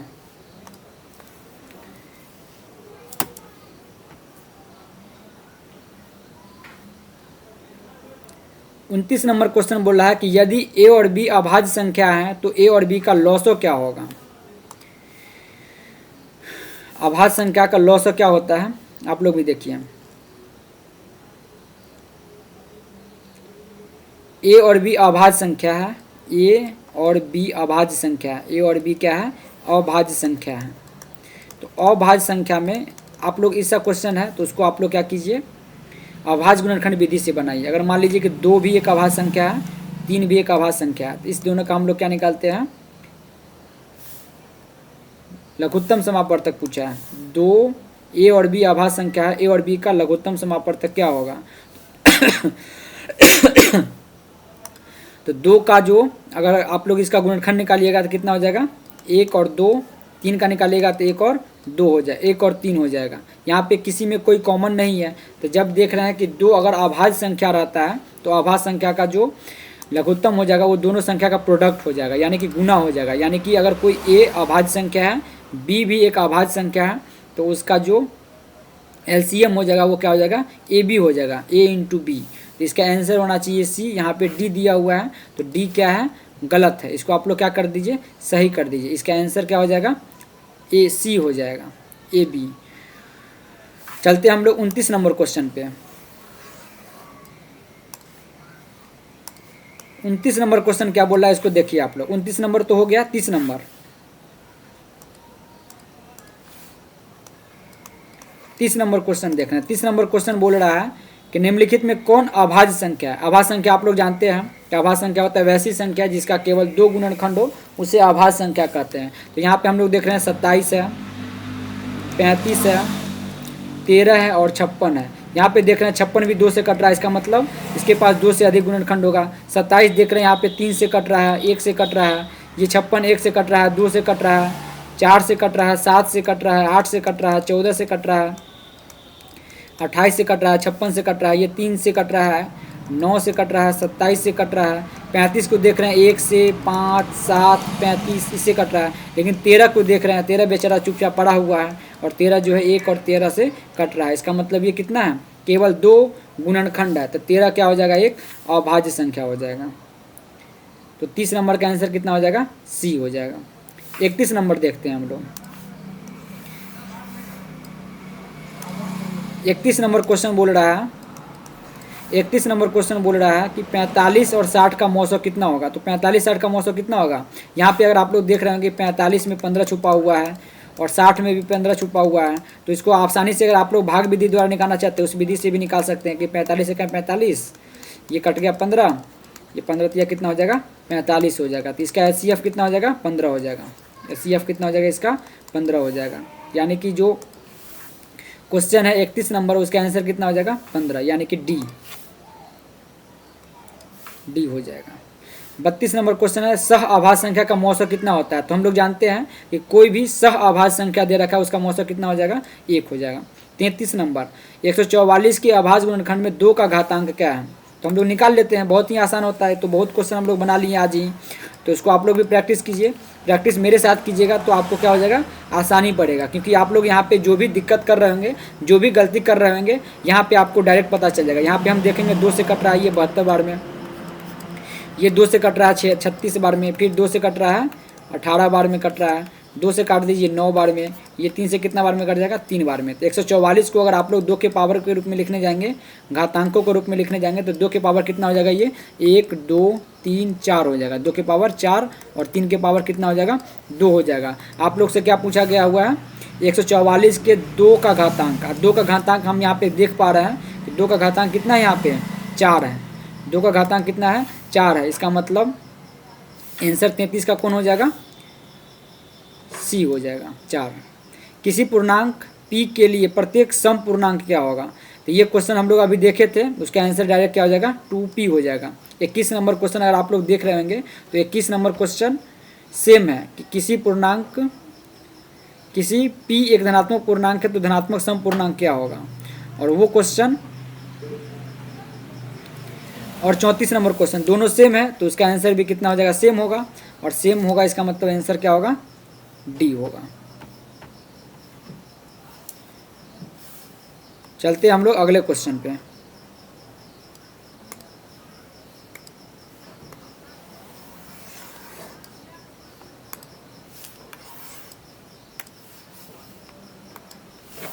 अगला क्वेश्चन दे रखा है, निम्नलिखित में कौन अभाज्य संख्या है। अभाज्य संख्या हम लोग जानते हैं, अभाज्य संख्या क्या होता है, जिसका केवल 2 गुणनखंड है। आप लोग के पास ऑप्शन दे रखा है 91, 213,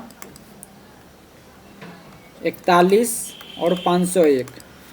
ये सब क्वेश्चन अगर आपके एग्जाम में आता है तो इस सब को कैसे बनाइएगा, इसीलिए आपको हम विभाज्यता का नियम पढ़ा रखे हैं। अगर आपको लोग को विभाज्यता का नियम पता रहेगा तो ये सब क्वेश्चन आप लोग क्या कर सकते हैं, बहुत ही आसानी से बना सकते हैं। जैसे यहाँ पे ऑप्शन दे रखा है 91, 91 को हम लोग जानते हैं ये डायरेक्ट जो है 13 7 91, यानी कि इसका गुणनखंड 1 हो जाएगा, 7 हो जाएगा, 13 हो जाएगा और 91 हो जाएगा। ये 213 है, 213 2 से नहीं कट रहा है लेकिन 3 से कट रहा है, तो ये 1 से कटेगा, 3 से कटेगा। जैसे यहाँ पे हम देख रहे हैं 3 से कट रहा है, इसका मतलब 2 से अधिक गुणनखंड हो जाएगा, तो ये भी अभाज्य संख्या नहीं है, ये भी अभाज्य संख्या नहीं है। 501 किससे कटेगा, तो देख रहे हैं 5 + 1 6 आ रहा है, तो 6 भी 3 से कट रहा है, इसका मतलब ये भी अभाज्य संख्या नहीं है। तो अपने पास बचा क्या, 41, इसका मतलब 41 ही क्या हो जाएगा, एक अभाज्य संख्या हो जाएगा। तो 35 नंबर जो क्वेश्चन है उसका आंसर कितना हो जाएगा, 41 हो जाएगा। अगला क्वेश्चन है 36 नंबर, बहुत ही इंपॉर्टेंट क्वेश्चन है और अच्छा क्वेश्चन है, उसको हम लोग समझते हैं। 36 में क्या बोल रहा है उसको देखिए। 36 में बोल रहा है, 36 नंबर क्वेश्चन में बोल रहा है कि अगर कोई संख्या है 8 के पावर 0 गुने 2 के पावर 0 तो उसका मान कितना होगा। तो आज आप लोग सीख लीजिए, ये बहुत ही आसान होता है।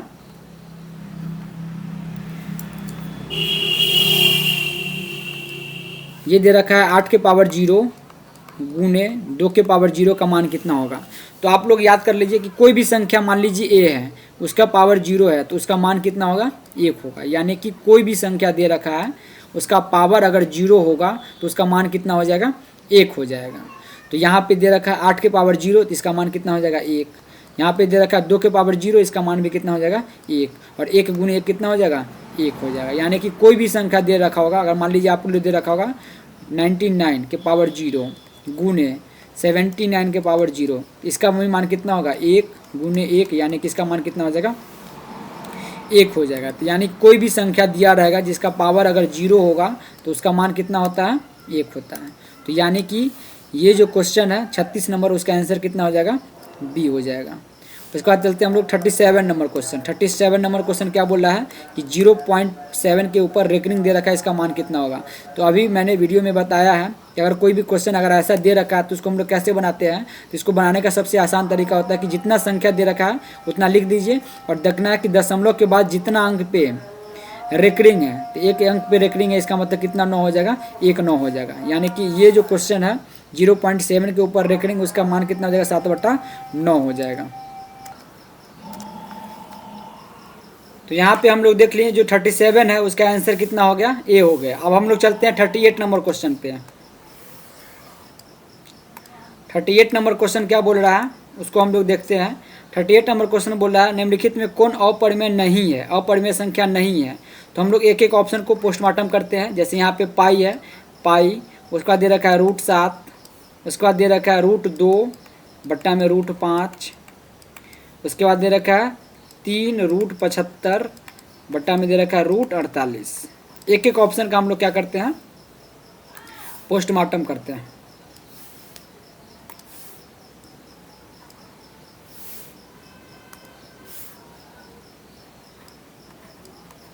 तो हम लोग जानते हैं, बखूबी जानते हैं कि पाई क्या है, एक अपरिमेय संख्या है, अपरिमेय संख्या। √7 भी क्या है, एक अपरिमेय संख्या है। क्या है, एक अपरिमेय संख्या है। उसके बाद ये भी जानते हैं कि √5 बट्टा √2 बट्टा √5 भी क्या है, एक अपरिमेय संख्या है। लेकिन यहाँ पे हम लोग देखते हैं, इसका मतलब यही आंसर होना चाहिए। आप लोग से पूछा गया कि कौन अपरिमेय नहीं है, अपरिमेय नहीं है, इसका मतलब परिमेय संख्या होना चाहिए। तो आंसर तो यही होगा। आंख बंद करके आप लोग आंसर डी मारिए। लेकिन ये कैसे अपरिमेय नहीं है, यानी कि परिमेय है, कैसे हम लोग इसको बनाते हैं। जैसे अगर आप लोग देखिएगा 3 को 3 रहने दीजिए, √25 को अगर हम लोग लिखने जाएंगे तो कैसे लिख सकते हैं, √25 गुने √3 लिख सकते हैं कि नहीं लिख सकते हैं, लिख सकते हैं। इसी तरह अगर आप लोग √48 को लिखने जाइएगा तो कैसे लिखिएगा, √16 गुने √3। और यहाँ पे देखिए ये रूट 3 से रूट 3 क्या हो जाएगा, कट जाएगा। और रूट 25 बराबर क्या होता है, 5 होता है। और रूट 16 बराबर कितना हो, 4 होता है। यानी कि ऊपर कितना हो गया, तीन गुने 5 बट्टा में कितना हो गया, 4। यानी कि 15 बट्टा में कितना हो गया, 4 हो गया। और 15/4 क्या है, एक परिमेय संख्या है। अब परिमेय संख्या है, इसका मतलब ये अपरिमेय नहीं है, अपरिमेय नहीं है, ये अपरिमेय नहीं है। और पूछा क्या गया है कि इनमें से कौन अपरिमेय नहीं है, इसका मतलब यही आंसर होगा। 39 नंबर क्वेश्चन हम लोग देखते हैं।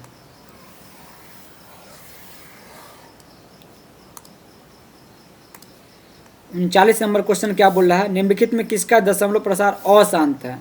तो अशांत के लिए क्या करना पड़ता है कि चेक करना पड़ता है 2 के पावर m गुने 5 के पावर n। अगर ये इसका हर, कोई भी फ्रैक्शन का हर जो है अगर 2 के पावर n गुने 5 के पावर n के रूप में रहेगा, इसका दशमलव प्रसार क्या हो जाएगा, शांत हो जाएगा। अगर नहीं रहेगा तो क्या हो जाएगा, अशांत हो जाएगा। तो एक एक का हम लोग क्या करेंगे, पोस्टमार्टम करते हैं। जैसे पहला ऑप्शन दे रखा है 23/50, तो 23/50 का हम लोग करेंगे।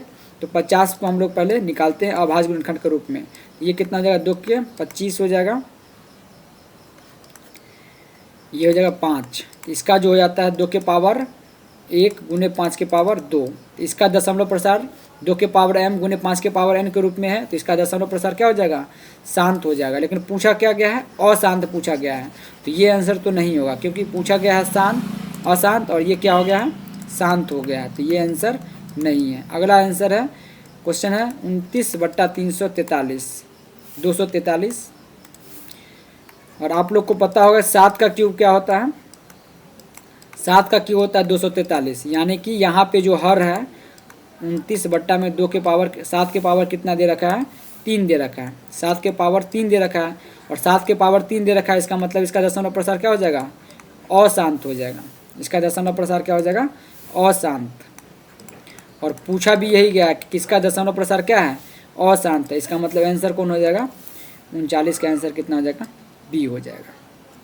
1600 का भी हमने बताया इसी वीडियो में। और 625 भी क्या होता है, शांत होता है। चलते हम लोग 40 नंबर क्वेश्चन पे। अगला क्वेश्चन क्या बोल रहा है उसको हम लोग सीखने का कोशिश करते हैं।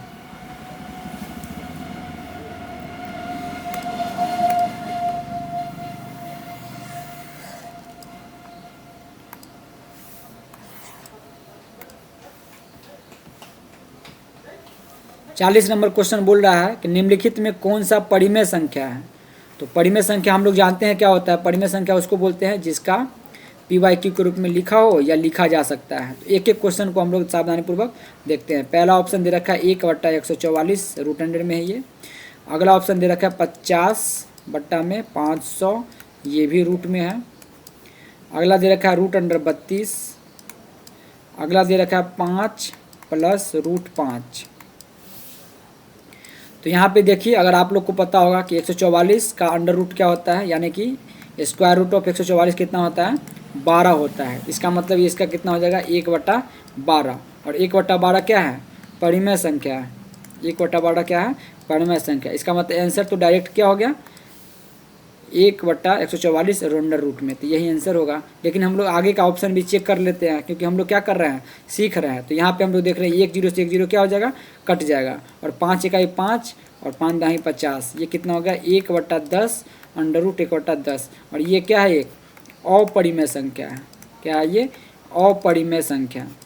यहाँ पे अगर हम लोग देखेंगे √32, और √32 को अगर हम लोग लिखना चाहेंगे तो कैसे लिख सकते हैं, √16 गुने √2। और √16 का वैल्यू कितना होता है, 4 होता है। और √2 एक क्या है, अपरिमेय संख्या। इसका मतलब √32 भी क्या हो जाएगा, एक अपरिमेय संख्या हो जाएगा। क्या हो जाएगा, एक अपरिमेय। और ये तो अपरिमेय संख्या है ही।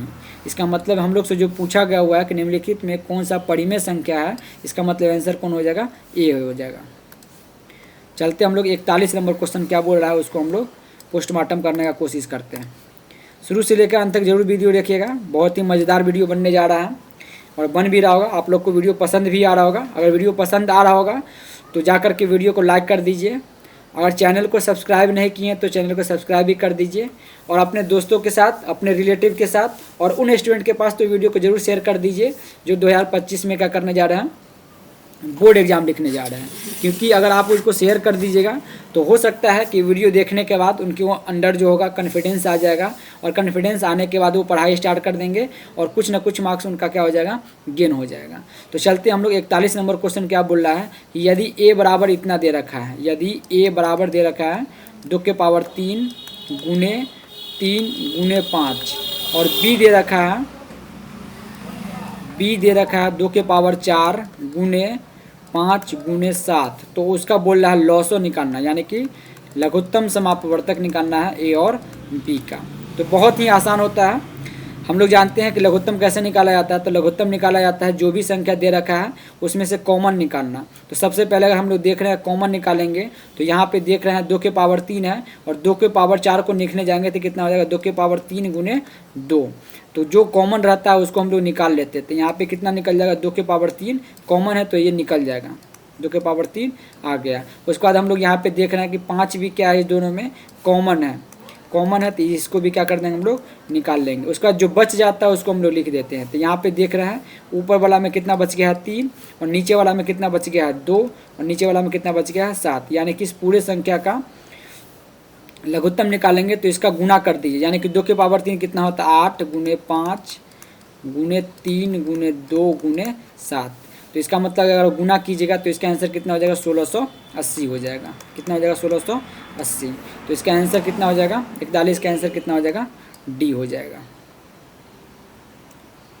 समझ में आ रहा है। 42 नंबर क्वेश्चन देखिए। इससे पहले ही हम लोग क्वेश्चन ऐसा बना रखे हैं, लेकिन क्वेश्चन दे रखा है। क्वेश्चन में वहाँ पे जो ऑप्शन था वो अलग था। जैसे यार आप लोग ध्यानपूर्वक देख रहे होंगे तो 25 नंबर क्वेश्चन को अगर आप लोग ध्यान से एक बार देखिए, 25 नंबर क्वेश्चन और 42 नंबर क्वेश्चन सेम ही क्वेश्चन पूछा गया हुआ है, लेकिन ऑप्शन दोनों का अलग अलग दे रखा है। तो ऑप्शन के हिसाब से इसको हम लोग क्या करेंगे, बनाएंगे। जैसे यहाँ पे 25 नंबर क्वेश्चन है, इसको आप लोग एक बार ध्यानपूर्वक देखिए। क्वेश्चन क्या पूछ रहा है, क्वेश्चन पूछ रहा है कि किसी धनात्मक पूर्णांक q के लिए प्रत्येक धनात्मक विषम पूर्णांक का क्या रूप होगा। तो हम लोग उसको क्या करेंगे, बनाते हैं। तो ये जो क्वेश्चन दे रखा है 42 नंबर, वो दोनों सेम है लेकिन उसका ऑप्शन अलग अलग है, तो उसको हम लोग बनाते हैं। और ऐसा क्वेश्चन जब भी दे दिया जाएगा तो आप लोग क्या कीजिएगा, ऑप्शन से ही बनाइएगा। जैसे पहला ऑप्शन दे रखा है 4m + 2, अगला ऑप्शन दे रखा है 4m + 4, अगला ऑप्शन दे रखा है 4m + 1, और अगला आंसर दे रखा है कोई नहीं है। तो एक एक में हम लोग देखते हैं कि जब m = अगर हम 1 रखते हैं, हम अगर m = क्या रखते हैं, 1 रखते हैं, तो इसका मान कितना हो जाएगा, 4 हो जाएगा। और 4 2 कितना हो जाएगा, 6। 6 एक क्या है, सम संख्या है। और हम लोग से क्या पूछा जा रहा है, विषम पूर्णांक पूछा जा रहा है। विषम पूर्णांक, इसका मतलब ये आंसर नहीं है। अगला दे रखा है m = अगर 1 रखिएगा तो m एज रखने पे कितना हो जाएगा, ये 4, और 4 4 कितना हो जाएगा, ये 8 हो जाएगा। तो 8 हो जाएगा। 8 क्या है, एक सम पूर्णांक है। इसका मतलब ये भी आंसर नहीं होगा, ये भी आंसर नहीं है। क्यों, क्योंकि ये एक सम पूर्णांक हो जा रहा है। अगला ऑप्शन दे रखा है 4m + 1, तो जब यहाँ पे हम लोग m = 1 रखेंगे तो इसका मान हो जाएगा 4, और 4 + 1 कितना हो जाएगा, 5 हो जाएगा। तो जब ये 5 हो जाएगा, इसका मतलब 5 क्या है, एक विषम पूर्णांक है। 5 क्या है, एक विषम पूर्णांक है। तो आप लोग के मन में ये डाउट हो रहा है कि सर आप हमेशा एक एक रख के देख रहे हैं, यहाँ पर तो 6 आ गया तो मान लेते हैं कि हम ये तो सम पूर्णांक हो गया। तो अगर एक भी वैल्यू पे अगर सम पूर्णांक आ जाता है तो वो आंसर नहीं होता है।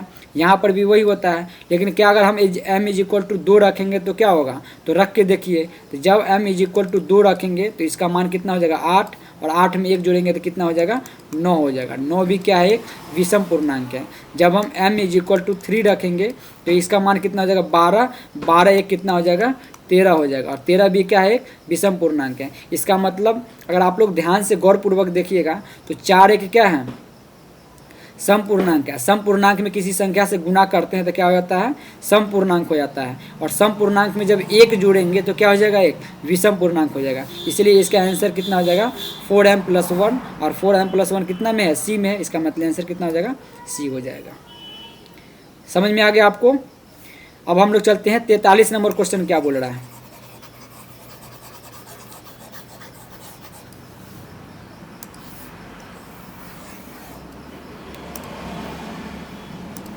तैंतालीस नंबर क्वेश्चन बोल रहा है कि यदि दो संख्या का गुणनफल a और b है, तो मान लीजिए आप लोग दो संख्या a और b, इसका बोल रहा है गुणनफल 2166 है। 2166 है। दो संख्या का गुणनफल कितना है? 2166 है।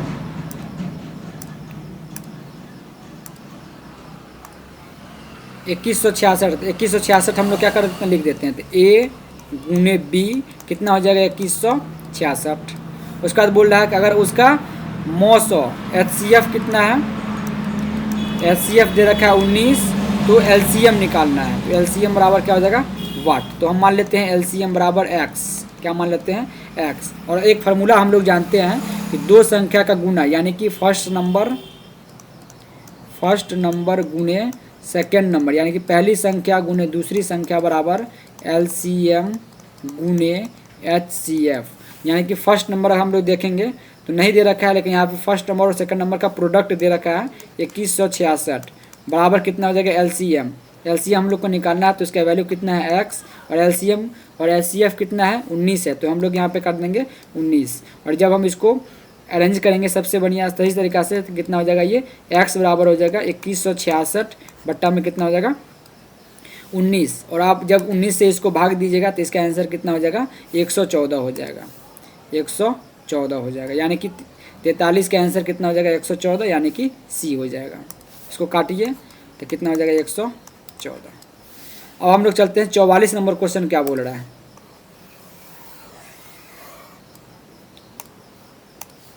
44 नंबर क्वेश्चन को ध्यानपूर्वक देखिए। 44 नंबर क्वेश्चन बोल रहा है 2.13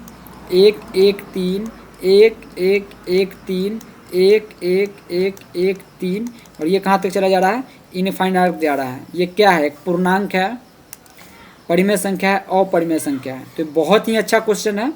इस क्वेश्चन को हम लोग समझने का कोशिश करते हैं। अगर आप लोग इस क्वेश्चन को ध्यानपूर्वक देख रहे होंगे तो यहाँ पे देख रहे हैं कि 1 3 आया, फिर 1 1 3 आया। यहाँ पे देख रहे हैं कि 3 जो है रिपीटेटिव है, लेकिन 1 जो है रिपीटेटिव नहीं है। ये बार बार क्या कर रहा है? अपना पैटर्न को बदल रहा है। यहाँ पे 3 तो पैटर्न को नहीं बदल रहा है। यहाँ पे 3 है, यहाँ पे 3 है, यहाँ पे 3 है, यहाँ पे 3 है, लेकिन 1 यहाँ पे 1 बार है, यहाँ पे 2 बार है, यहाँ पे देख रहे हैं तो 3 बार है, और यहाँ पे देख रहे हैं तो 4 बार है। तो ऐसी संख्या जो अपना जो पैटर्न होता है वो बदलता जाता है, तो वैसी संख्या अपरिमेय संख्या होती है। क्या हो जाती है? ये अपरिमेय संख्या, अपरिमेय संख्या हो जाती है। अपरिमेय संख्या हो जाती है। आप लोग के मन में डाउट आ रहा है कि सर इससे पहले तो हम लोग जानते हैं कि जो नॉन टर्मिनेटिंग होता है वो तो परिमेय संख्या होता है, लेकिन आप लोग उस क्वेश्चन को और इस क्वेश्चन को क्या कीजिए? ध्यानपूर्वक मिलाइए। तो उसको हम लोग देखते हैं कि यहाँ पे जो दे रखा है तो उसमें 3 क्या है? रिपीट कर रहा है, लेकिन 1 रिपीट नहीं कर रहा है।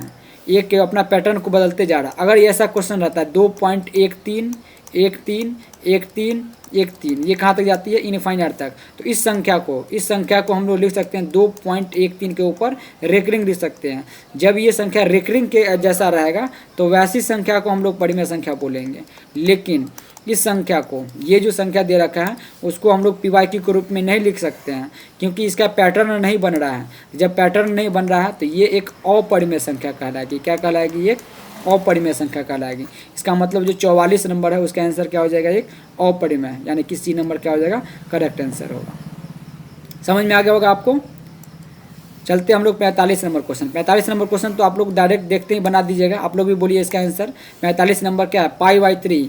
पाई क्या होता है? एक अपरिमेय संख्या होती है। इसका मतलब इसका आंसर क्या हो जाएगा? एक अपरिमेय संख्या हो जाएगी, यानी कि बी हो जाएगा। 46 नंबर क्वेश्चन बोलिए। 46 नंबर क्वेश्चन क्या बोल रहा है? 46 नंबर क्वेश्चन बोल रहा है कि निम्नलिखित में कौन सा अपरिमेय संख्या है? अपरिमेय संख्या हम लोग ऑप्शन से चलेंगे तो √17, उसका दे रखा √100, उसका दे रखा √4, उसका दे रखा √16 प्लस √25। हम लोग देखते हैं यहाँ पे √17 ही क्या है? एक अपरिमेय संख्या है। क्या है? एक अपरिमेय संख्या है। √100 को अगर वैल्यू निकालने जाएंगे तो क्या हो जाएगा? 10, और 10 एक क्या है? एक परिमेय संख्या है। क्या है? एक परिमेय संख्या है। √4 का वैल्यू निकालने जाएंगे कितना होता है? 2, और 2 भी क्या है? एक परिमेय संख्या है। √16 का वैल्यू कितना होता है? 4, और √25 का वैल्यू कितना होता है? 5, और 4 + 5 कितना हो जाएगा? 9, और 9 भी क्या है? एक परिमेय संख्या है। क्या है? एक परिमेय संख्या है। इसका मतलब 46 का जो पूछ रहा है क्वेश्चन कि 46 में पूछा गया है निम्नलिखित में कौन सा अपरिमेय संख्या है, तो अपरिमेय संख्या कौन हो जाएगा? √17 हो जाएगा। समझ में आ रहा है आपको। एक बोला है कि एक अशून्य परिमेय संख्या और अपरिमेय संख्या गुणनफल क्या होगा, तो हमेशा अपरिमेय होगा, क्योंकि हम लोग जानते हैं कि अपरिमेय संख्या को किसी भी संख्या से गुना कर देंगे तो वो हमेशा क्या हो जाएगा, एक अपरिमेय संख्या होगा। तो इसको याद कर लीजिए आप लोग कि किसी भी अपरिमेय संख्या को अशून्य वाले परिमेय संख्या से गुना करेंगे तो उसका प्रोडक्ट क्या होगा, हमेशा इसका प्रोडक्ट हमेशा जो होगा ये क्या होगा, अपरिमेय संख्या होगा। समझ में आ गया। जैसे मान लीजिए कि अगर हम अपरिमेय संख्या लेते हैं √3 और परिमेय संख्या लेते हैं √4, तो √3 गुने √4, √4 कैसे परिमेय संख्या हो गया, √4 बराबर होता है 2, तो √3 गुने √4 तो कितना हो जाता है √12, और √12 भी क्या है, एक अपरिमेय संख्या। यानी कि जनरल स्टेटमेंट हो गया ये कि अपरिमेय संख्या को जब भी परिमेय संख्या के साथ गुना करेंगे तो उसका वैल्यू क्या होगा, हमेशा एक अपरिमेय संख्या होगा। तो 47 नंबर भी क्वेश्चन बन गया। 48 नंबर क्वेश्चन बोल रहा है कि √3 एक क्या है, तो ये अपरिमेय संख्या है, ये तो बहुत आसान है। उसका तो 39 नंबर बोल रहा है, 49 नंबर कि 2, 10, 20 के एलसीएम और एचसीएफ का अनुपात क्या होगा। ये बहुत ही अच्छा क्वेश्चन, इसको हम लोग सीखने का कोशिश करते हैं। जैसे दे रखा है 2, 10 और 20 का लघुत्तम निकालना है, तो 2, 10, 20 का एलसीएम निकालेंगे तो कितना हो जाएगा, एलसीएम हो जाएगा 20, कितना हो जाएगा 20, और एचसीएफ निकालेंगे तो एचसीएफ कितना हो जाएगा 2, और इसका अनुपात बोलना है। यानी कि अगर एलसीएम और एचसीएफ का अनुपात निकालना है तो कितना हो जाएगा, ये एलसीएम यहाँ पे 20 और एचसीएफ कितना है 2, और यहाँ पे देख रहे हैं ये दोनों किससे कट रहा है, 2 से कट रहा है, तो ये हो जाएगा 10 अनुपात कितना हो जाएगा, 1 हो जाएगा, 10 अनुपात 1। तो 49 नंबर का आंसर कितना हो जाएगा, बी हो जाएगा।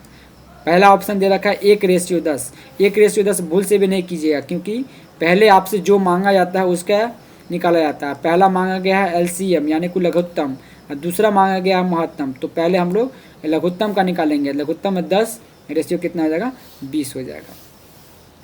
51 नंबर हम लोग क्वेश्चन देखते हैं। 51 नंबर क्वेश्चन कौन होगा, यानी कि 49 का अगर हम लोग आंसर बताएंगे तो 49 का आंसर कितना हो जाएगा, बी हो जाएगा। आज की वीडियो का लास्ट क्वेश्चन 50 तक ही हम लोग आज के वीडियो में देखते हैं, क्योंकि वीडियो जो है काफ़ी लंबा बनते जा रहा है। तो आज का लास्ट क्वेश्चन हम लोग बनाते हैं। 50 नंबर क्वेश्चन क्या है उसको हम लोग सावधानीपूर्वक देखते हैं, और 50 नंबर क्वेश्चन बनाने के बाद हम लोग वीडियो को द एंड कर देंगे। तो 50 नंबर क्वेश्चन क्या बोल रहा है उसको देखिए आप लोग।